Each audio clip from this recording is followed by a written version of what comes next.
Ha. Assalamualaikum korang. Hari ni 2 malam semalam hari Khamis 10 hari bulan 4 birthday kawan saya, nama dia Aisyah. So hari ni kita nak buat fake order packing untuk dia. Inilah hadiah daripada Mishka untuk dia. Sebab kita orang tak dapat nak jumpa, kita orang main sekolah. Okay, so jom kita buat.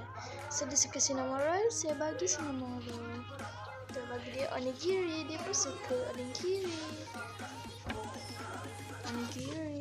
Dan dia pun suka capybara, so kita bagi dia 2. Simple. Gelang pula kita ambil je mana-mana. Dia tu kawan baik saya akan bagi dia apa sahaja. Setakat istimewa untuk dia, kita bagi dia 3. Okay, jom kita packing. Sekejap.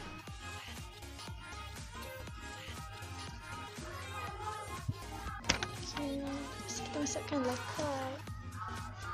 Lepas tu next kita nak bagi dia gambar special daripada kita. So kita akan bagi yang ni. Dan kita bagi sorry lah tak ada gambar sinamoro untuk Aisyah. Tak balik ya. Okay, so kita sekejap tersilap. Kita letak ni. Okay, so kita dah letak. Mesti kita nak bagi pergi. Dia suka kucing. Dia suka color biru. Lepas tu kita nak bagi dia bola. Ni masa tak dia.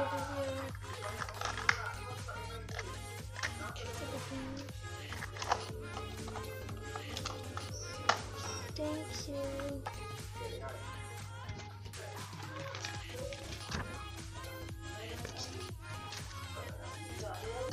Thank you for meeting Aisyah.